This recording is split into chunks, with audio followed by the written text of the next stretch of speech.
tenemos para trabajar familia es del libro La familia en desorden, de Elizabeth Roudinesco, que es una psicoanalista, ¿sí? Que un poco lo charlábamos en las comisiones el jueves.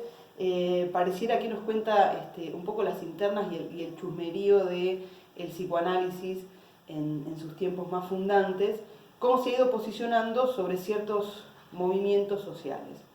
De nuevo, la idea de que estén estos textos y que los podamos charlar y debatir es también un poco para implicarnos en, bueno, la responsabilidad que tenemos y que van a tener ustedes como profesionales, que la tienen hoy como futuros profesionales también, de estar atentos a, digamos, estos movimientos sociales, cómo estos movimientos generan cambios en la estructuración subjetiva, y de alguna manera, digamos, si bien siempre que aparece algún fenómeno, que algún fenómeno toma cierta importancia en el campo de lo social, siempre tendemos a opinar, ¿sí? O a tomar alguna posición al respecto. Bueno, cada uno podrá tomar la posición que quiera, pero fundamentalmente tenemos que poder distinguir lo que es una simple opinión, ¿sí? Lo que a uno le parece, cuando se reúne con amigos y charla a boca de jarro, de lo que tiene que ver con el campo de la psicología y lo que podemos decir, digamos, desde nuestra formación. ¿Qué es lo que nos importa? Digamos, bueno, poder pensar cómo algunas de estas situaciones pueden generar un padecimiento o de alguna manera van a conllevar cierta estructuración que puede ser distinta en un sujeto y en otra, ¿sí? Pero insistimos en esto, parece una pavada, pero bueno, la verdad es que lo que es importante es que tengamos en claro que no, de ninguna manera podemos juzgar o decir que hay una mejor manera de formar una familia que otra, ¿sí? Un poco viene a cuento de esto que nos cuenta Roudinesco, ¿sí? Roudinesco empieza, digamos, con una descripción de lo que pasa en Estados Unidos, principalmente con los movimientos de las comunidades homosexuales, ¿sí? Que se agrupan para pelear por sus derechos y que, digamos, aparece de alguna manera el deseo de estas organizaciones homosexuales de ser padres, ¿sí? Esto da origen a las familias homoparentales.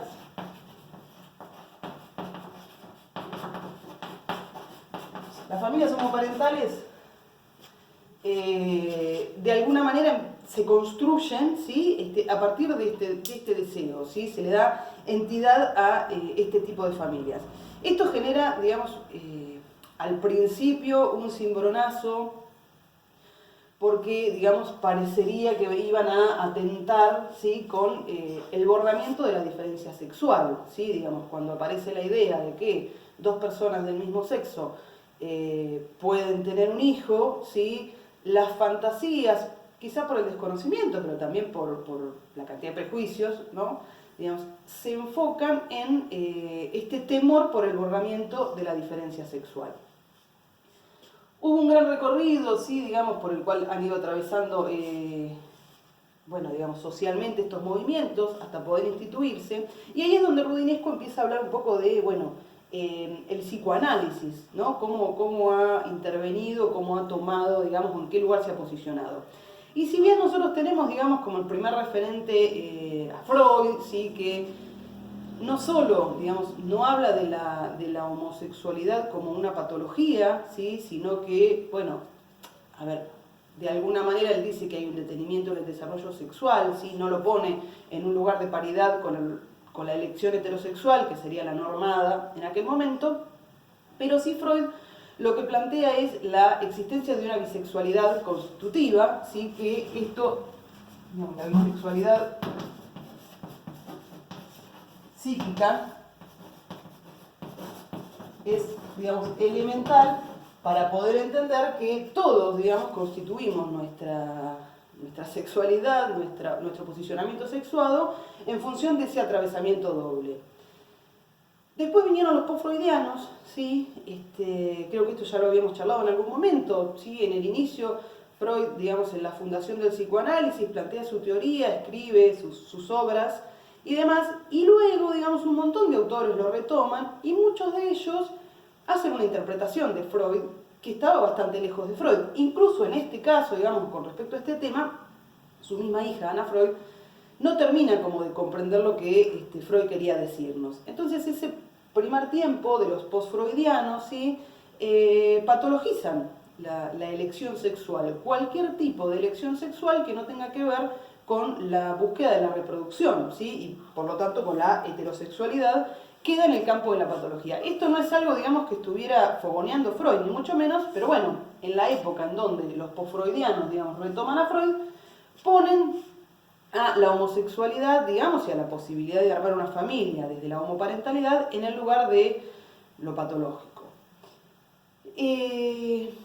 La psiquiatría de la época, ¿sí? Digamos, con el poder médico, modelo médico hegemónico, la califica, ¿sí? La pone en los manuales. Incluso llega a tal punto en donde las escuelas del psicoanálisis que se iban fundando, la APA, la IPA en aquel momento, deciden segregar a los psicoanalistas que tenían una elección homosexual. Digo, lo interesante de pensar esto más allá del chusmerío es cómo, digamos, las posiciones escolásticas han ido marcando, ¿sí? Digamos, han ido dejando huellas en aquellos sujetos, ¿sí? Que estaban atravesando por su elección sexual. Acá hacemos un paréntesis, ¿sí? La elección sexual, digamos, uno la llama elección porque estamos hablando de un objeto, estamos hablando de un deseo, pero es absolutamente inconsciente, ¿sí? Nadie puede decidir voluntariamente qué le gusta, qué quiere, qué le hace feliz o por dónde va su deseo, ¿sí? Durante muchos años, la psiquiatría y el psicoanálisis mismo, digamos, fogoneó un poco esta idea de la necesidad de convertir a un sujeto que tiene una elección, digamos, de volver a traerlo hacia la normalidad, como si eso fuese posible. Digo, si a alguien no le gusta el helado dulce de leche, no le gusta el helado dulce de leche, ¿sí? Digamos, no hay una posibilidad de hacer que eso le guste, ¿sí? Con la elección y con el posicionamiento sexual sucede lo mismo, ¿sí? Nosotros hemos visto cómo el atravesamiento edípico va marcando, va dejando ciertas marcas, ciertos caminos, que seguramente irán definiendo, conjuntamente con las circunstancias que cada uno le toque vivir, con la segunda oleada sexual que viene en la adolescencia, que se define un poco, digamos, se define mejor la elección de objeto adulta o definitiva. Digamos, sí, habrá algunas marcas que van a colaborar con que alguien elija, digamos, una pareja de su mismo sexo o una pareja del sexo opuesto, o elija no tener pareja o elija no tener hijos, ¿sí? Pero bueno, el discurso que ha caído sobre la homosexualidad y la homoparentalidad durante mucho tiempo ha tenido que ver con una cuestión culposa, ¿sí? De culpabilizar a alguien por su elección, ¿no? Como si la elección posibilitara elegir otra cosa, ¿sí? Desde el campo de la psicología, lo que tenemos para decir es que no. Cada uno elige lo que puede, ¿sí? Y que en general uno tendería a elegir por su propia autopreservación algo que no le complique tanto la vida. Bueno, eso llevó mucho tiempo, ¿sí? Recién en la década del 70, el psicoanálisis norteamericano, ¿sí? Se propone, bueno, como rever, flexibilizar esta posición con respecto a la homosexualidad y mete otra vez un poco la pata porque, digamos, lo que empiezan a proliferar son una serie de investigaciones que recaen sobre las familias homoparentales y sus hijos, en donde los psicólogos aparecen ahí haciendo unas evaluaciones, peritajes, tratando de ver, de encontrar similitudes entre los hijos de una pareja homoparental y los de una pareja heteroparental, ¿sí? Digamos, tratando de buscar cierta normalidad ahí. Esto ha sido como muy perjudicial para esas familias, ¿sí? Que han estado siendo evaluadas, que han estado puestas bajo una lupa, y la realidad es que no hay un parámetro para establecer ese tipo de normalidad. Lo que nos interesa rescatar nuevamente es, bueno, que seguramente va a llevar, como lo decíamos antes, marcas diferentes, ¿sí? Pero en la medida en que estos adultos que están en lugar de padre están movidos por el deseo, están ellos mismos atravesados por la castración, por la ley, anhelan tener un hijo, desean, forman una familia, digamos, bueno, se jugarán distintos elementos. Seguramente a una familia homoparental que quizás ha tenido que atravesar, digo, más en aquellas épocas, ¿no? Una serie de prejuicios, digamos, un lugar de minoría social, bueno, inevitablemente eso de alguna manera se transfiere un poco a los hijos, ¿sí? Digamos, lo que les ofrecemos a nuestros hijos como enunciados con los que identificarse, tiene que ver con nuestro propio atravesamiento, ¿sí? No es lo mismo una familia que se ha conformado sin tener que dar explicaciones que una familia que se ha tenido que esconder o que se ha tenido que escapar o que se ha sentido juzgada. De alguna manera, digamos, lo que sí podemos pensar es que eso impactará en la construcción psíquica de estos hijos, ¿sí? Bueno, después habrá que ver si eso es un padecimiento o no es un padecimiento. Hoy suponemos, pensamos y queremos que la cuestión sea distinta, ¿sí? Digo, la psicología no está ahí para juzgar, está para intervenir en la medida en que algo de este orden genere un padecimiento.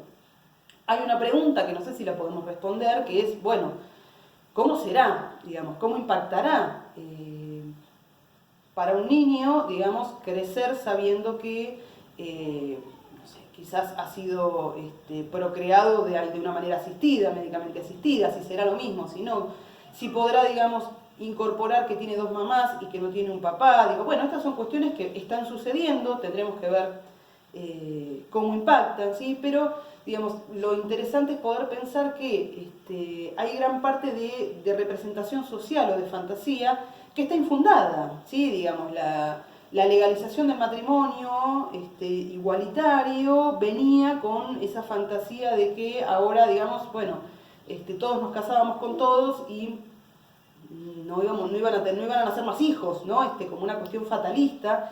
Bueno, claramente está comprobado que esto no es así, ¿sí? Que ni la legalización del matrimonio igualitario, ni el aborto, ni la ley de identidad de género, digamos, son cuestiones que han obturado la continuidad, digamos, de los modos familiares. Simplemente han cambiado, ¿sí? Bueno, esto tiene que ver, digamos, con la parte introductoria de familia. Hay un texto de Clara Shetman que lo van a leer ustedes, que es un poco también para pensar, para criticar. Y vamos a continuar la siguiente clase con Piera Uranier.